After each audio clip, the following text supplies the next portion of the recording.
ஒரு விஷயம் அவங்களை சந்திக்கிறதுல மிக மகிழ்ச்சி அடைகிறேன். நம் கிறிஸ்துவுக்குள் மகிழ்ந்து களி கூர்ந்து அவரை ஆராதிப்பதே அவருக்கு பிரியமான செயலா இருக்குது. நம்ம அவரை ஆராதிக்கலாமா? என் நம்பிக்கையே உமக்கு ஸ்தோத்திரம், என் உலகமே உமக்கு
அற்புதங்கள் எனக்கு செய்யுங்கப்பா.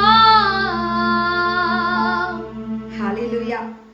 கிறிஸ்துவுக்கு பிரியமான தேவ ஜனமே, இந்த நாளில கூட கர்த்தர் உங்களோடு இடைப்படும்படியான சில வார்த்தைகளை பரிசுத்த ஆவியானவர் மத்தியில பேசுவாராக. ஆமென்.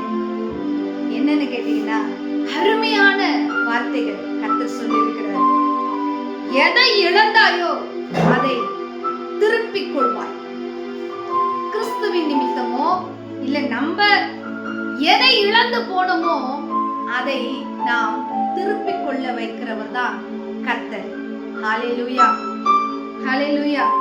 நான் ரட்சிக்கப்பட்ட சிஸ்டர், நான் ரட்சிக்கப்படுறதுக்கு முன்னாடி நான் ரொம்ப நல்லா இருந்தேன், நல்ல வசதியா இருந்தேன், நான் இப்படி இருந்தேன் அப்படி இருந்தேன். ஆனா இன்னைக்கு எல்லாத்தையும் இழந்து போய் இருக்கிற சிஸ்டர், இடத்துல ஒன்றுமே இல்லை. ஒரு சிலர் சொல்லலாம், பேர் புகழ் மரியாதை கனம் எல்லாம் இருந்துச்சு, இன்னைக்கு நான் எல்லாத்தையும் இழந்து போயிருக்கிறேன்.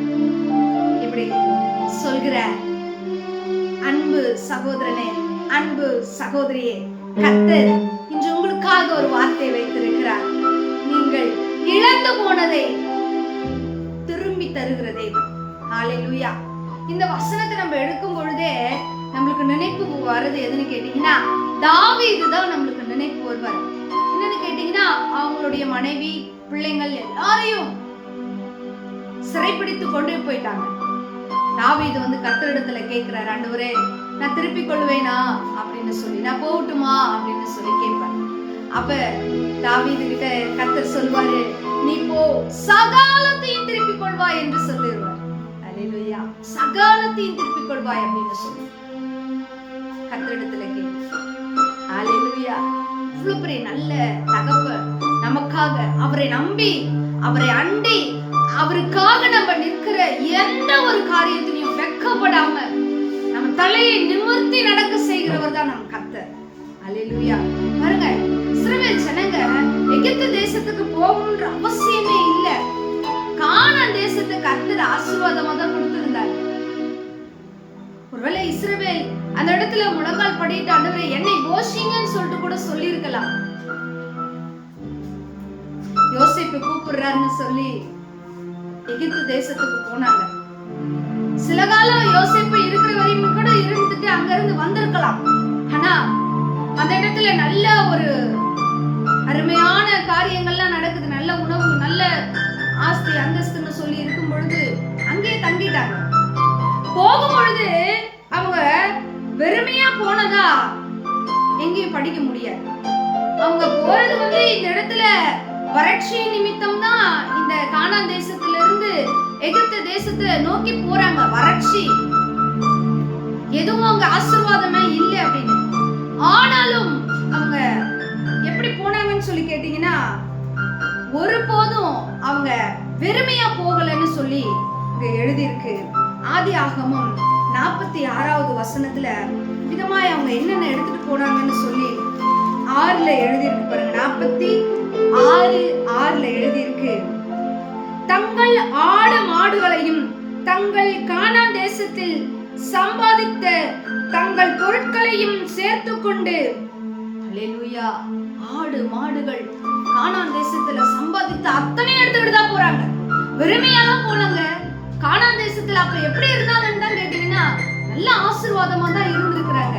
என்ன ஒண்ணு, சாப்பாடுக்கு ஒண்ணு இல்ல, பஞ்சகாலம் ஒண்ணு வந்துருச்சு.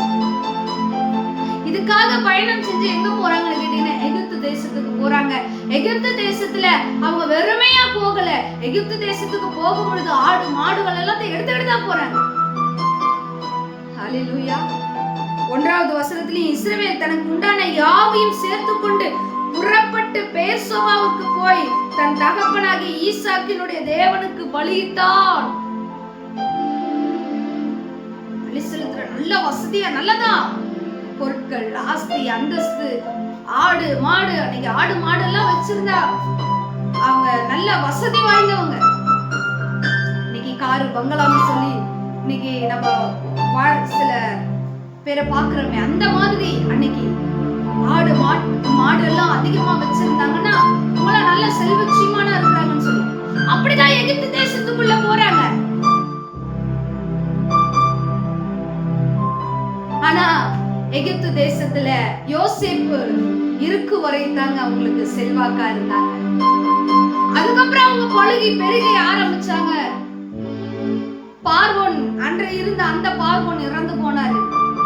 புதிதாய் இவர்களை பற்றி அறியாத பார்வோன் வந்தாரு, ஒடுக்குனாரு, நொறுக்கப்பட்டாங்க, வேதனைப்பட்டாங்க. பல வருஷம் அந்த இடத்துல இவங்க வெறுமையாக்கப்பட்டு, இவங்களுக்கு உண்டானது எல்லாவற்றையும் கொள்ளையடிக்கப்பட்டு, இவங்க மொத்தத்தையுமே இழந்து போய் ரொம்ப வருத்தத்தின் நிமித்தம் இப்ப கூப்பிடுறாங்க தேவனை நோக்கி, ஆண்டவரே எங்களை ரட்சியும் ஆண்டவரே அப்படின்னு சொல்லி.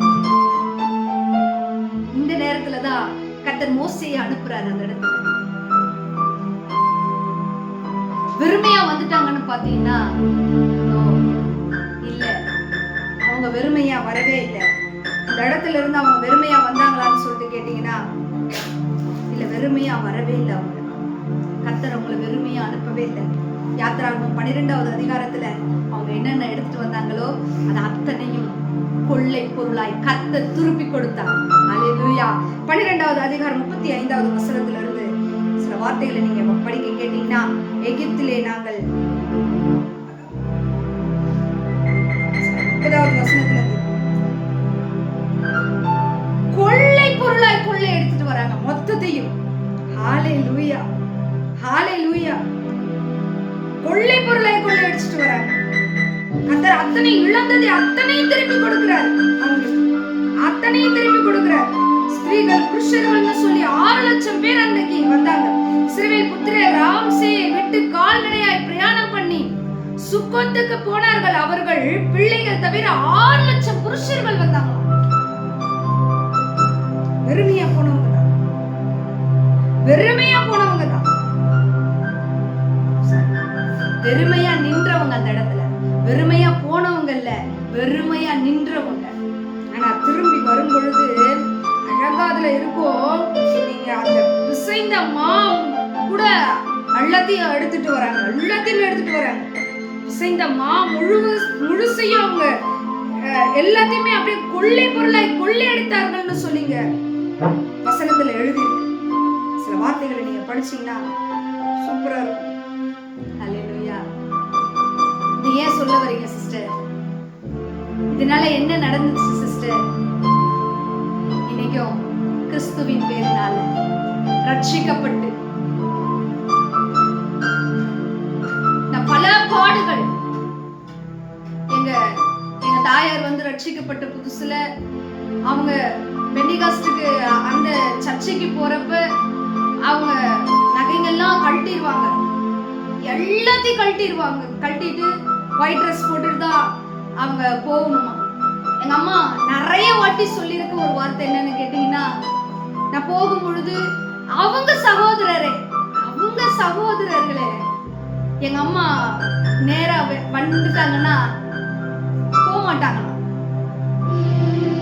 வீட்டுல போய் தண்ணி குடிச்சிட்டு போற அப்படிப்பட்ட ஒரு அனுபவம் எல்லாம் கூட நடந்திருக்கலாம். ரொம்ப துக்கத்தோடு சொல்லுவாங்க, நான் இப்படிலாம் நான் கஷ்டப்பட்டிருக்கேன் அப்படின்னு சொல்லி. அன்பு சகோதரா, ஒருவேளை கிறிஸ்துவை ஏற்றுக்கொண்டு அது நிமித்தம் பல பாடுகள் அனுபவிச்சுக்கிட்டு இருக்கீங்களா? கவலைப்படாதீங்க. இந்த இஸ்ரவேல் ஜனங்க அவங்கள ஒடுக்கும் பொழுது, அவங்கள நொறுக்கும் பொழுது அருமையாய் தேவனை நோக்கி கூப்பிட்டாங்க. திருப்பி வரும் பொழுது அவங்க எதெல்லாம் எடுத்துக்கிட்டு போனாங்களோ அந்த இடத்துல போய் அத்தனையும் தொலைச்சிறாங்க. கானான் தேசத்துல கர்த்தர் கொடுத்த அத்தனையும் எகிப்து தேசத்துல துளைத்து போட்டாங்க. ஒருவேளை உங்களுக்கு சுயமா நீங்க யோசனை பண்ணி இப்படி நடக்கலாம் அப்படி நடக்கலாம், கர்த்தரிடத்துல சித்தம் கேட்காம அவருடைய வார்த்தையை கேட்காம நீங்க போய் நீங்களே எதனா ஒரு முடிவெடுத்து இன்னைக்கு சிக்கி தவிச்சு அத்தனை இழந்து போய் இருக்கிறீங்களா? கிறிஸ்துவுக்குள் வரும் பொழுது நீங்க எவ்வளவு செல்வ சீமானாய் வந்தீங்களோ அதே அளவுதாங்க உங்களை செல்வ சீமானாய் கர்த்தர் ஆசீர்வதிக்க விரும்புகிறார். ஹல்லேலூயா. ஆசீர்வதிக்க விரும்புகிறார். பாருங்க, பேதுருவை கூட்டிட்டு போறாரு. போகும்பொழுது வெறுமையான படகுதான், 2 படகு அவிழத்தக்கதான மீன்களை பிடிச்சிட்டாங்க. ஹல்லேலூயா, ஹல்லேலூயா. அத்தனையும் விட்டுட்டு வந்தாரு. அந்த 2 படகு மீன்களையும் அப்படியே விட்டுட்டு வந்தாரு இயேசுவின் பின்னாடி. இதனால அவருக்கு என்ன லாபம்னு கேக்குறீங்களா? ஹல்லேலூயா. ஒரே ஒரு ராத்திரி இரவுலயே, ஒரு ராத்திரியிலேயே 3000 பேர் பேதுருவினால, பேதுரு முன்னே நின்று நடத்துகிற அந்த கூட்டத்தில் இருந்து 3000 பேர் அபிஷேகப்பட்டு ரட்சிக்கப்படுகிறாங்க. 5000 பேர்னு ஆயிரக்கணக்கானோர. ஹல்லேலூயா, ஹல்லேலூயா. நிழல்பட்டு சொஸ்தமாகறாங்க. எப்பேற்பட்ட அற்புதத்தின் நடுவுல நடக்கிறார். இன்னைக்கு ஒருவேளை இழந்து போயிருக்கிற அன்பு சகோதரா, இழந்து போயிருக்க இழப்பின் நடுவுல இருக்கிற அன்பு சகோதரி, கர்த்தரை விடாம இறுக பிடிச்சுக்கங்க. கர்த்தரை விடாம இறுக பிடிச்சுக்கங்க. அன்னைக்கு இஸ்ரவேல் ஜனங்களை கொள்ளை பொருட்களை எகிப்து தேசத்துல இருந்து கொள்ளையடிச்சு அவங்க என்னென்ன விட்டுட்டு வந்தாங்களோ அத்தனையும் திருப்பி கர்த்தர் கொடுத்து அனுப்புனாரு. பாருங்க, நீங்க கர்த்தருக்குள்ள வந்து நஷ்டப்படுவதே கிடையாது, நஷ்டப்பட மாட்டீங்க. அதற்கு கர்த்தர் விட மாட்டார். பேதுரு அத்தனையும் இழந்து போய் வராரு.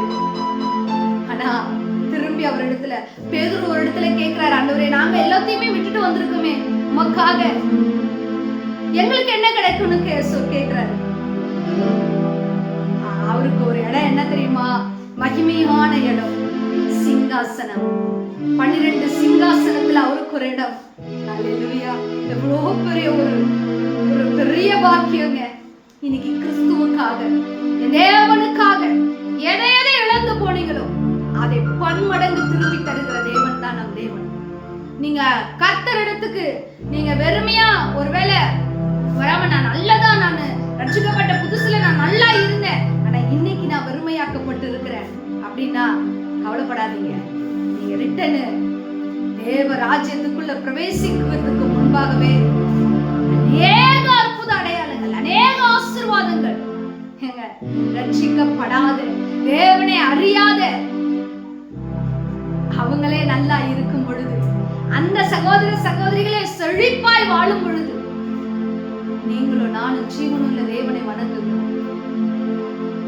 உங்களை என்னை ஆசீர்வதிக்க மாட்டாரா? நீங்க இழந்த அத்தனையும் திருப்பி தர கர்த்தர் ஆயத்தமா இருக்கிறார். அவர் விடாம பற்றி கொள்ளுங்க. பேதுருவை போல, இஸ்ரவேல் ஜனங்களை போல, நீங்க ஆதியாகமத்துல எடுத்து பாத்தீங்கன்னா ஆபிரகாமை போல செல்வ சீமானாய் மாற்றினார்கள். இன்னைக்கு அப்படியே உங்களையும் ஆசீர்வதிக்க கர்த்தர் விரும்புகிறார். ஜெபிக்கலாமா? ஹல்லேலூயா. எங்களை அதிகமாய் நேசிக்கிற எங்கள் அன்பின் பரலோக பிதாவே, இயேசு கிறிஸ்துவின் நாமத்தினால உடைய சமூகத்துக்கு வருகிறோம். இன்றைக்கு கூட ஆண்டவரே, இழந்த அத்தனையும் திருப்பிக் கொள்ள, கிறிஸ்துவின் நிமித்தம் எதை எதை இழந்தாயோ அத்தனையும் திருப்பிக் கொள்ள கர்த்தர் உதவி செய்யும்படி ஜெபிக்கிறார்கள். இன்றைக்கு ஆண்டவரே, வேதனையின் மத்தியில், இல்லாமை சூழ்நிலை மத்தியில, அத்தனை இழந்து போன சூழ்நிலையின் மத்தியில நிற்கிற அன்பு சகோதரனையும் அன்பு சகோதரியும் தேவனாகிய கர்த்தர் தூக்கி நிறுத்தும்படி, அவங்க இழந்த அத்தனைக்கும் ஈடாய் தேவன் பரிபூரணத்தினால நிரப்பும்படி ஜெபிக்கிறார். கரத்தில் ஒப்புக்கொள்ளுங்க. பரிசுத்த ஆவியானவர் இடைப்படும் பாதுகாத்துக் கொள்கிறார். உம்மை மாத்திரை இறுக பற்றி பிடித்துக் கொள்ள கிருபை செய்கிறார். நசரேயனாகிய இயேசு கிறிஸ்துவின் நாமத்தில் ஜெபிக்கிறேன். ஜெபம் கேளுங்க. நல்ல பிதாவே. ஆமென், ஆமென். கவலைப்படாதீங்க, நீங்க இழந்த அத்தனையும் பெற்றுக் கொள்வீங்க. பிரைஸ்